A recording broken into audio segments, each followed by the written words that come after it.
members of Kalitala Natyadeep consider ourselves fortunate enough to be a part of this grand celebration.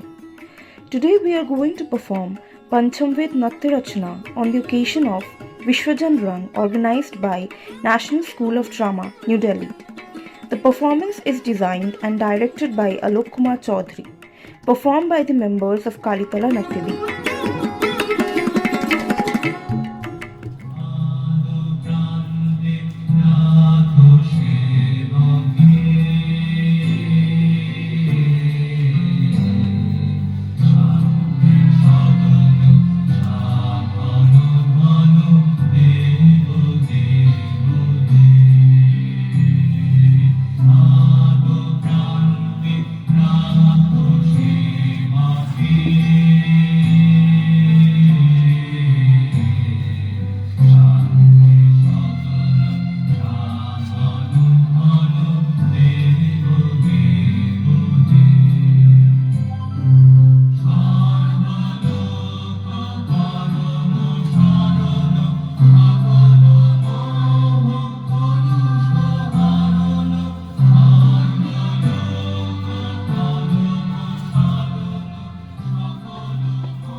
পূর্বরঙ্গ সমাপ্ত। এ যাবৎ যা কিছু শিখেছ তার অভ্যাস করো। নবপ্রয়োগে যেন কোনো রকম বিচ্যুতি না ঘটে।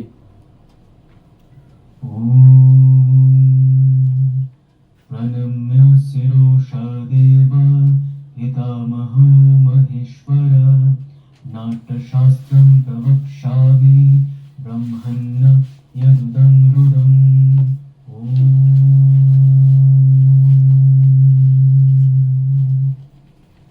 দেবতানাং শিরস্তাস্তু গুরুনামস্য সমষ্টিতঃ বক্রশ্চ চৈব বিপ্রণমা শেঠ তথা নিয়মা ভবেৎ।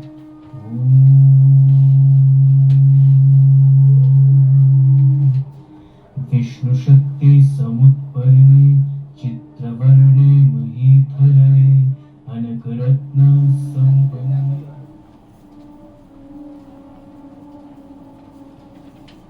প্রণাম মুনিবর। সদাই স্নেহশীলতা বজায় থাকুক। হে ঋষিগণ, আপনারা কোন প্রয়োজনে এখানে পদার্পণ করেছেন? হে মুনিবর, আপনি যেদিন থেকে নাট্যশাস্ত্র রচনা করেছেন ঠিক সেদিন থেকেই আমাদের মনে বিভিন্ন প্রকার প্রশ্নের উৎপত্তি হয়েছে। আমরা আপনার কাছে সেই প্রশ্নের উত্তর প্রাপ্তির আশাতেই এখানে উপস্থিত হয়েছি। আপনারা নিঃসংকোচে আপনাদের প্রশ্নগুলো করুন। গুরুদেব, নাট্যশাস্ত্রের উৎপত্তি কিভাবে হয়েছিল, এর উদ্দেশ্যই বা কি? বাহ, অতি উত্তম এক প্রশ্নের উত্থাপন করেছেন। শুধু নাটকই নয়, জীবনের সারমর্ম উপলব্ধির মাধ্যমেই নাটক। ত্রেতা যুগে মানুষ যখন লোভ কাম ক্রোধের বশীভূত হয়ে ওই সংঘর্ষ আর অধর্মের দিকে অগ্রসর, তখন দেবরাজ ইন্দ্র ব্রহ্মার কাছে এমন এক প্রার্থনা করেন যার মাধ্যমে এই দর্শন এবং শ্রবণ একই সঙ্গে সম্পন্ন হয়।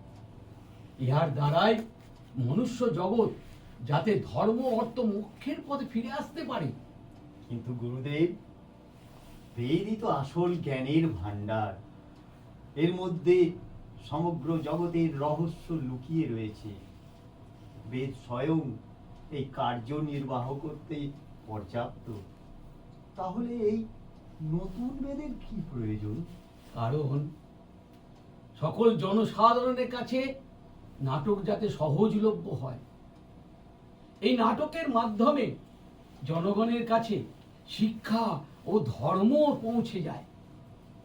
ব্রহ্মা এই চতুর্বেদ দত্ত নিয়েই সেই উদ্দেশ্যে দেবতানাং শিরস্তাস্তু গুরুনামস্য সমষ্টিতঃ বক্রশ্চৈব বিপ্রণমা শেঠ তথা নিয়মা ভবেৎ। विष्णु शक्ति समुत्पर्णे चित्रवर्णे আপনারা যে महीधरे। নাটকের পাঠ শুনছেন ইহা ব্রহ্মা ঋগ্বেদ থেকে সংগ্রহ করেছিলেন। এই নাটকের যে গানের আধার তা হলো সামবেদ, যজুর্বেদ থেকে অভিনয়, আর অথর্ববেদ থেকে রস সংগ্রহ করেছিলেন। ব্রহ্মা এই চতুর্বেদ অঙ্গ নিয়েই নাট্যশাস্ত্রের উৎপত্তি করেছিলেন। তাহলে গুরুদেব, নাটক কি শুধু দেবতাগণের জন্যই তৈরি হয়েছিল? না, একদম না। অসুরেরাও এই প্রশ্ন ব্রহ্মাকে করেছিলেন। ব্রহ্মা তার উত্তরে বলেছিলেন, নাট্যশাস্ত্র সবার জন্য, ইয়া দেবতা, অসুর, মানুষের জন্য সকল প্রকার শুভ অশুভ কার্যের পরিকল্পনা মাত্র। দুঃখ, ক্লান্তি তথা শোকে পীড়িত মানুষকে আরাম দেয়। ইহা রস, ভাব, শাস্ত্র সকল কার্যের সমাবেশ। ইহার মধ্যে প্রাণও আছে, আবার কার্যও করা যেতে পারে। এটা নাটকের মধ্যে সকল সময় করা যায়।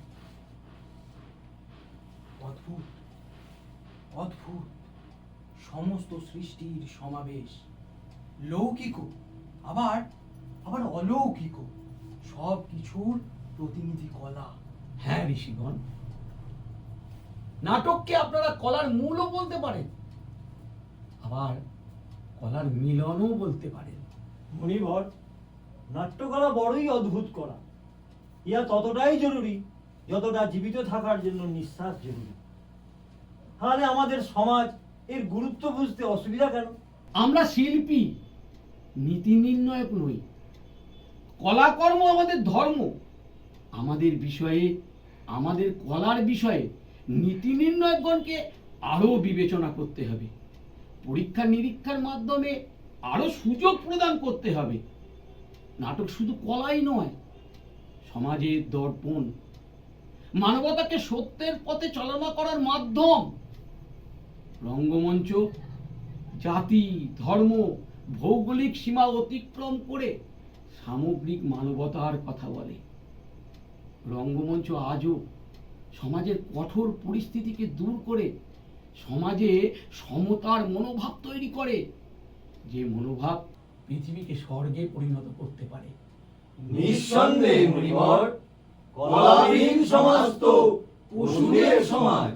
এই আশা এবং অপেক্ষাকে সঙ্গে করে নিয়েই আমি নাট্যশাস্ত্রকে পঞ্চম বেদ সম্বোধন করেছি, যাতে সমাজ কলা ও শিল্পীদের সম্মান প্রদান করতে পারে, যা তাদের প্রাপ্য।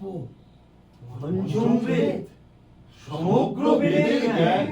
হ্যাঁ হ্যাঁ ঋষিগণ, আমার নাট্যকর্মীর সন্তান সকল আপনাদের আপ্যায়নের হেতু নিজেরা নিজেদের নাটক প্রস্তুত করে আপনাদের অপেক্ষায় আছি। আপনারা নাটক উপভোগ করুন।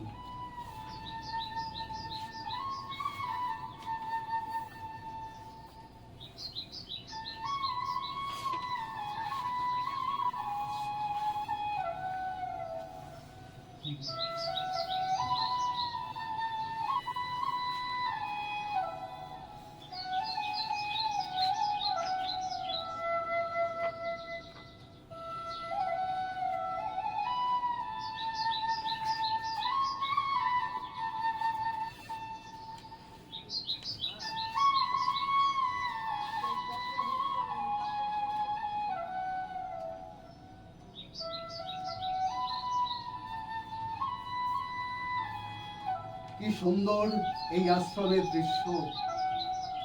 কে তুমি দেবী? এই নির্জন আশ্রমে তুমি একা?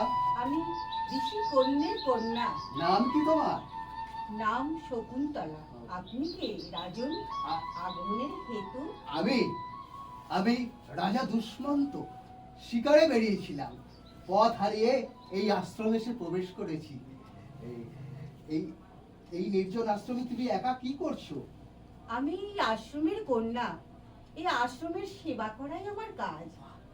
একবার এই সুন্দর আশ্রমটা আমাকে দেখাতে পারো? হ্যাঁ রাজন, আসুন আসুন আমার সঙ্গে। আসুন।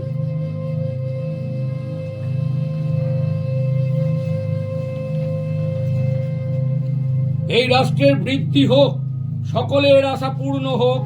এই রাষ্ট্রের বৃদ্ধি হোক, সকলের আশা পূর্ণ হোক। আনন্দ এই জগৎ সৃষ্টি সদাই সম্পূর্ণ হোক। আনন্দ এই জগৎ সৃষ্টি সদাই সম্পূর্ণ হোক। এই ধরিত্রী সদাই ফলে ফুলে ভরে থাকুক, উপরে স্বচ্ছ আকাশ হোক। এই ধরিত্রী সদাই ফলে ফুলে ভরে থাকুক, উপরে স্বচ্ছ আকাশ হোক। সজ্জন সদাই নির্ভীক থাকুক, আর দুষ্টের নাশ হোক। সজ্জন সদাই নির্ভীক থাকুক, আর দুষ্টের নাশ হোক।